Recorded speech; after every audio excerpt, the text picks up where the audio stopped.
Gising na, Kuning.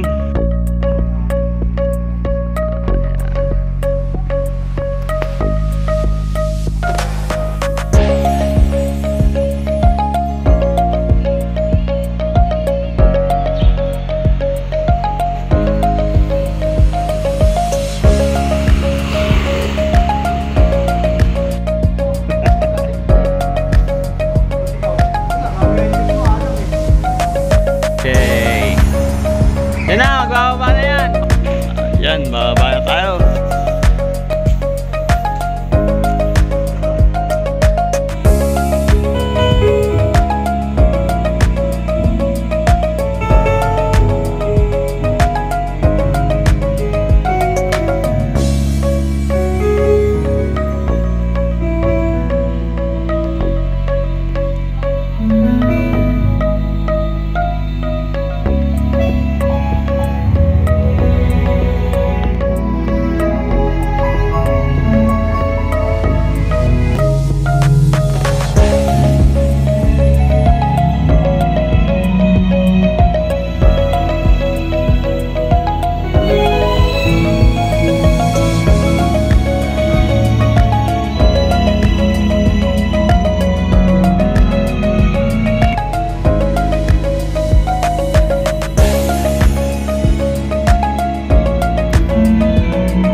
These things we pray through the guidance of the Holy Spirit, and in the mighty name of our Lord and Savior, Jesus Christ. Amen and amen. Thank you.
Friends, alam niyo po, nung ako'y umalis ng Abu Dhabi, sabi ko, in 3 years, ay magiging organized na church na ito.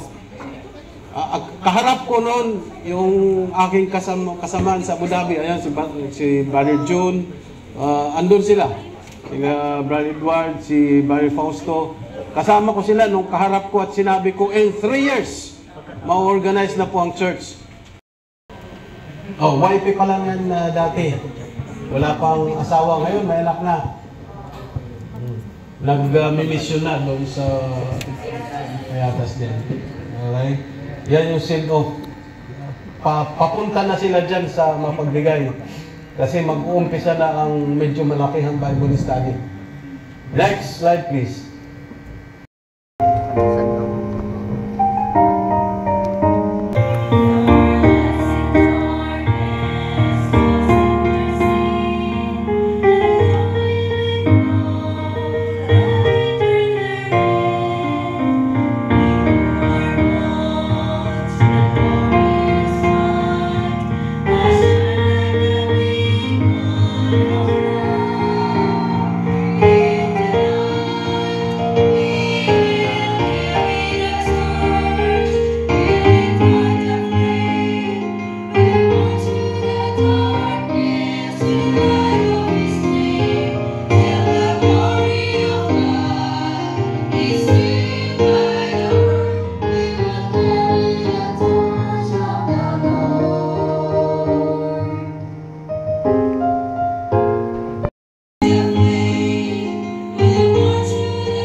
September 22, si Pastor Sim po ay nagkaroon ng heart attack. He was confined at the East Avenue Medical Center. Nung pwede na siyang bumangon sa bed, habang naka-confine siya, iniisa-isa niya yung mga kasama niya sa kwarto kasi 6 po sila sa isang room. Yung discharge paper niyo, sabi ko magkano po yung babayaran namin? 55,000 po. Nagkatinginan kami ni Pastor. 55,000 pero bayad na po. Ha? Sabi namin, sino po nagbayad? Ayan po, paid by sponsor. So, nawala yung ano, ito ba yun? And then, February 2023, the cardiologist required Pastor Sim to undergo stress echo. Actually, January pa lang, nag-first stress echo na siya. In this church, and I'm thankful I'm on deck missionary to Vietnam 2020, I got saved during the Pastor Joe Franquilla. And during that time, during that, I remember that during that is pandemic years. So very challenges while I'm serving with Pastor Joe Franquilla and exposed in ministries and working, helping him a lot of things. And by the grace of God, that God had planned for me. You know, when I share my life that before that very challenges that I am from the provinces and live in forest, so it's so hard for me to communicate for each other. Even at least 1 year, and I could go back to help my pastor. Thank you po, church, and God bless.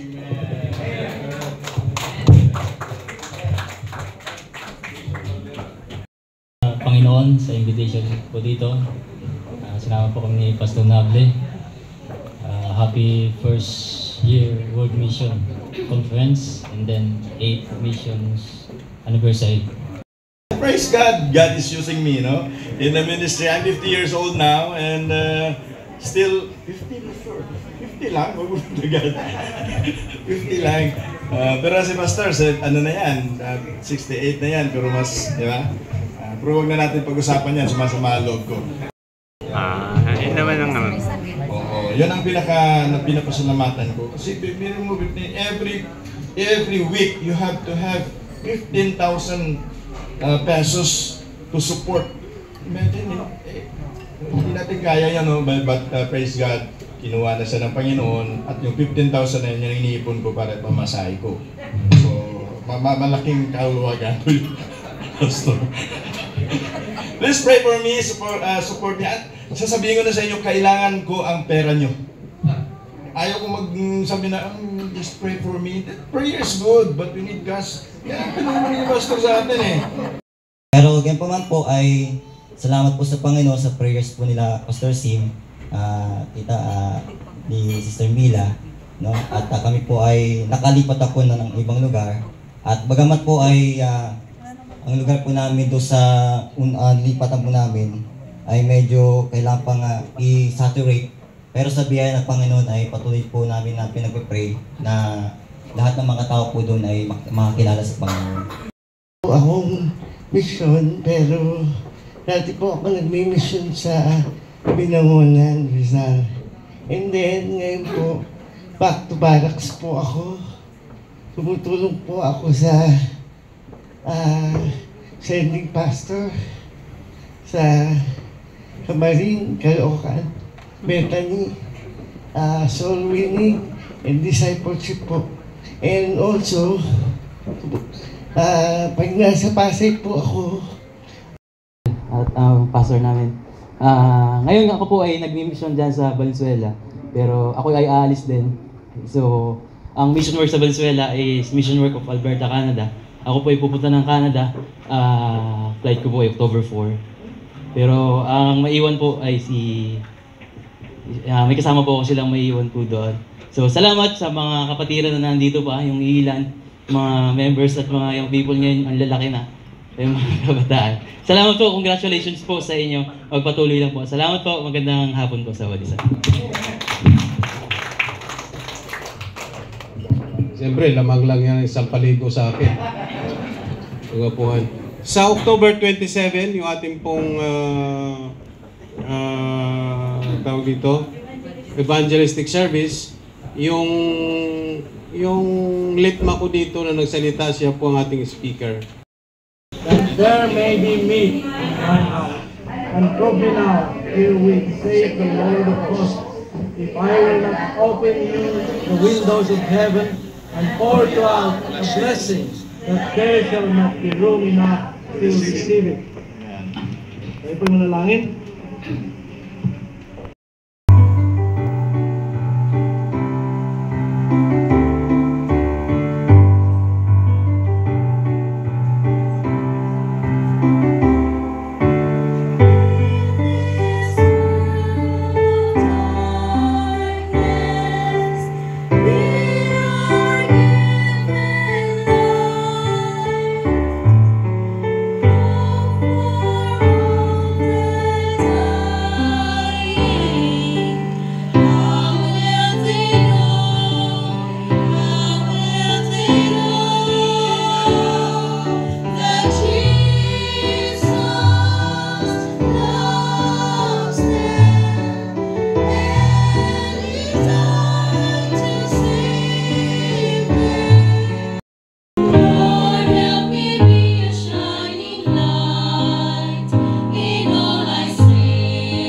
aming monitor doon. Sana wala. Malakas kanina ang kalaban. Pero siyempre hindi sila mananalo dahil buo naman nating kalooban na may sa katuparan nito. This time, sa pagkakataon nito, ay wag na po natin patagalin. For that, tawagin po natin dito si Pastor Ferds Pablo upang introduce po niya ang ating panalawing pagdangal sa hapong dito. 8th mission anniversary and First World Missions Conference. Congratulations po, Pastor and Church, sa malaki pong hakbang na ginawa po ninyo para po sa World Mission. So napakahalaga po niyan. At speaking with World Mission, about World Mission, yung ating tagapagsalita ay ang talagang ginagamit ng Panginoon to encourage many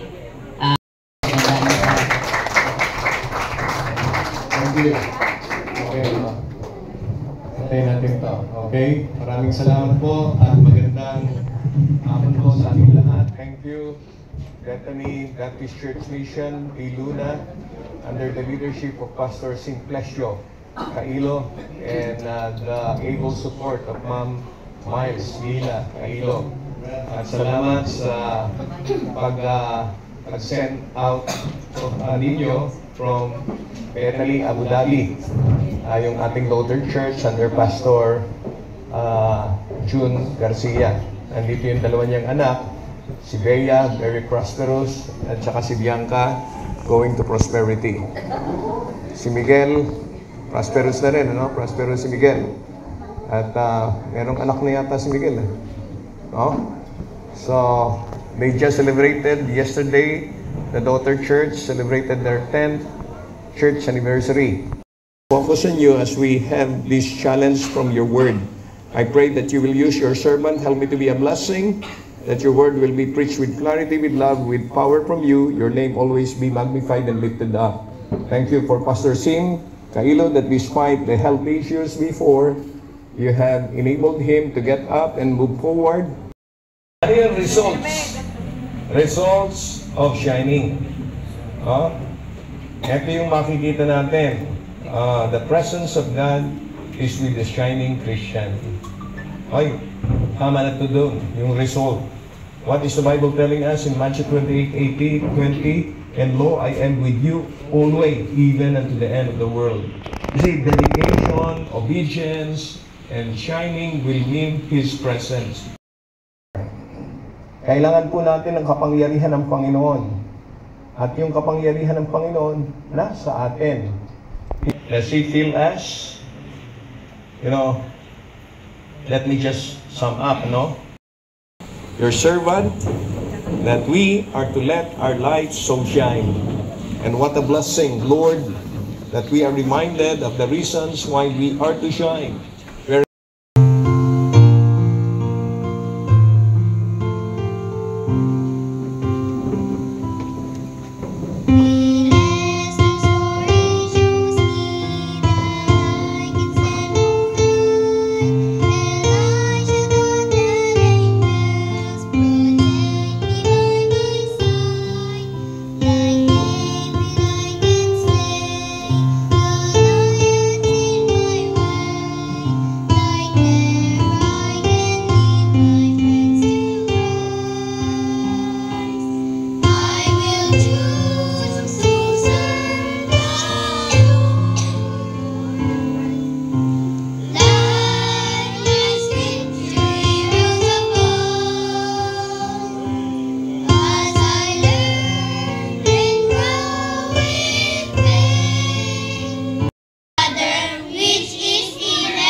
Tawagin natin dito sa harap.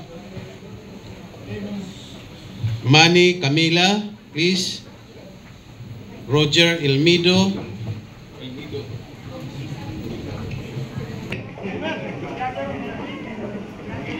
Gerald Magtangob. Jeremy Panoy, please.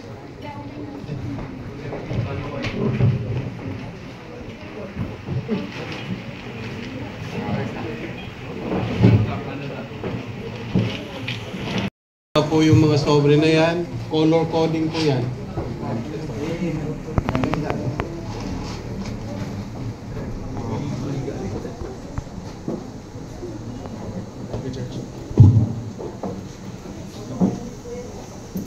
Okay, please. Sige po.